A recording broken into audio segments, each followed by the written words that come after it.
You know, there are some things in this world that no matter how hard you try will always remain constant. Birds fly, grass grows, sun shines, Lad Russo kills people, and you have about a 50-50 chance of getting a good show out of Studio Gonzo. So, let's see how Last Exile fares, shall we? It is good! I mean, it's bad. Oh, screw it. That was a stupid metaphor anyway.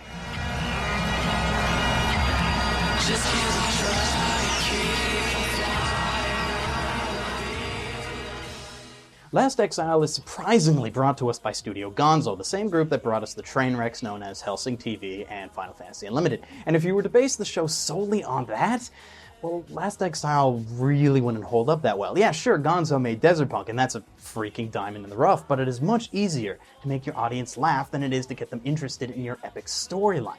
Not only that, but the only other time to my knowledge that Gonzo actually tried this, they didn't come up with the storyline in the first place.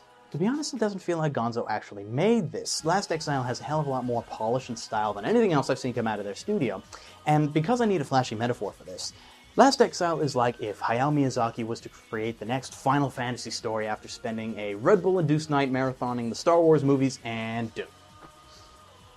Actually, that sounds pretty awesome.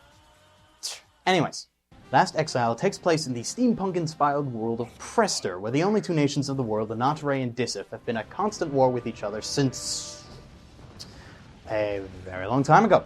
And their conflict is observed and kept in line by a third faction of beings known as the Guild, which is filled with Vulcan-esque, lazy, egotistical bastards who hog all the natural resources and act like they control the world. Which is why only myself and a privileged few are allowed the pleasure of enjoying the finer things of this world. He who controls the spice controls the universe. But none of that makes a bit of difference, guys. This epic plot is inert. At least for the first 6 episodes or so. Until then, however, we are introduced to the title characters Klaus Volka and Lavi Head, insert sexual joke here, 2 airship couriers from the nation of Anatare, whose only goal currently in life is to become the greatest vanship pilots who ever lived and travel to the legendary Grand Stream, a hurricane-like current that exists far above the skies and reaching into the atmosphere. But their dream is suddenly put on hold when they agree to finish an extremely dangerous mission from a dying vanship pilot that sets them off on a journey that will, of course, inevitably involve themselves in epic battles across nations in a desperate attempt to save the world as per the guidelines in How to Create an Epic Storyline, Chapter 3. The story itself starts off brilliantly, if a little slow. It quickly introduces us to the major conflict that is happening far above the clouds before cutting our engines and bringing us careening back down to the surface as we go from plot to character interactions between Klaus and Lavi. And that's fine, like it gets you interested in the main protagonists and the bond that they share, but it is not until later that you find out exactly what the effects of that nosedive actually are. Shortly after completing their dangerous mission to deliver the young Alvis to the captain of the legendary Sylvana, Alex Rowe, aka Captain freaking Harlock, the two never fly together again. And Lavi is quickly knocked down to supporting cast status while Klaus takes all the bloody glory. And I suppose that's one of the things I really dislike about the show, because Klaus grew up on the streets. And then suddenly he can go about and save the world without breaking a single sweat, like every other generic fantasy hero who ever lived. It's like he realized that there was suddenly a camera following him around everywhere. So he came to the realization that he's bloody immortal and goes through the rest of the plot without getting nay a scratch on him.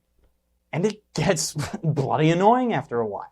The rest of the characters are an interesting mix, ranging from interesting to why are you here again to I want you dead. You will burn, you conniving little... So yeah, it's no surprise that I dislike the big bad of the show, Queen Delphine of the Guild, which is the way of the plot. You're supposed to dislike them.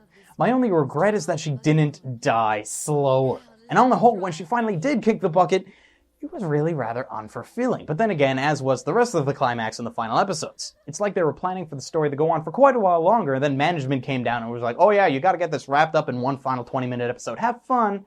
And it pretty much made the entire build-up of the early episodes fall flat on its face. Another thing to mention, in part to explain the flashy metaphor I created, is the various things that Last Exile rips off from other well-known science fiction and fantasy stories. I used Final Fantasy as an example because it is a well-known fact that every Final Fantasy has 2 things, Chocobos and Cid. They have Chocobos, well, they don't actually call them that, but they bloody well look like them. And Cid, well, yeah, okay, the Sylvana engineer doesn't actually have a name, but since Cid usually shows up with the airship, it makes perfect sense to me.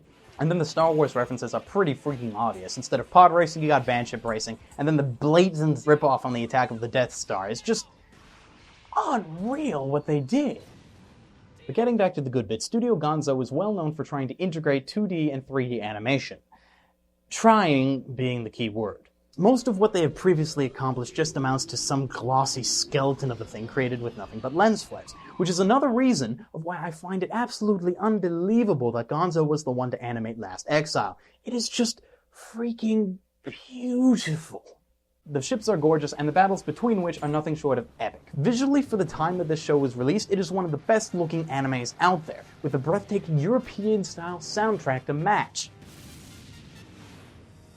Last Exile is also the show that contains one of the most awesome scenes ever. In episode 11, there is a scene in which a meeting occurs between Alex Rowe, voiced by Crispin Freeman, and Vincent Arthai, voiced by Steve Blum, who are calmly talking like old friends drinking coffee, all before going off to kill each other with giant flying warships. That's like saying Alucard from Hellsing is having tea and crumpets with Spike from Bebop, or if you're not anime-oriented, Dracula with, I don't know, Boba Fett. You just can't beat that kind of awesome. The dub also makes such a claim of being awesome by having big names even in the supporting cast, thus making the experience a delightful listen for all. Most notably, with the exception of Freeman and Blum, of course, is the voice pairing of, and I shit you not, Tai and Izzy from Digimon as the Guild Misfits Dio and Luciola, thus fulfilling every anime/fanfiction writer's wet dream because Dio is almost certainly gay. The ambiguously gay duo. Well, hello again, everyone. So the final verdict on this one is kind of hard to make. If you were to base the entire show on the first half alone, it's a bloody masterpiece. It isn't until the second half that the plot starts tripping over itself, adding twists this way and random things that just plainly make no sense. But based on the visual aspects of the show, and ignoring the ripoffs that it may or may not have, it is still probably one of the best things Gonzo has ever created. And that alone is a good enough reason for you to go and check it out. You can pick up the entire DVD set pretty cheap right now, although hopefully Funimation will do the right thing and re-release the entire set on Blu-ray in 5.1 surround, because it bloody well deserves it. Also, when they do that, hopefully they'll have some extras besides just 4 trailers on the last disc. Because I would really, really like to see some bloopers between, like, Freeman and Blum, the supposed X-rated ones. Anyways, that's it for me. Stay frosty, everyone, and I'll see you next week.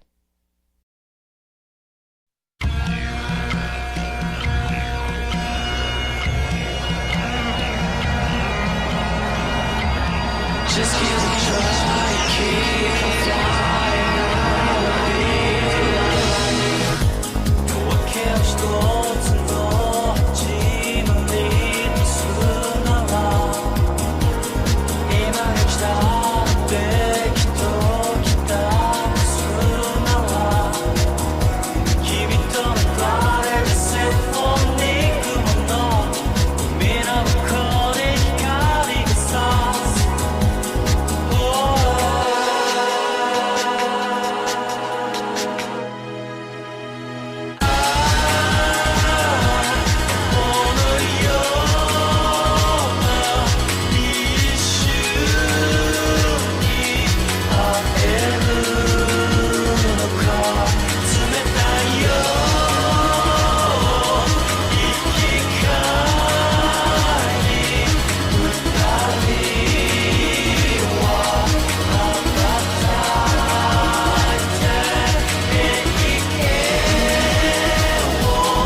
sure you don't fall out.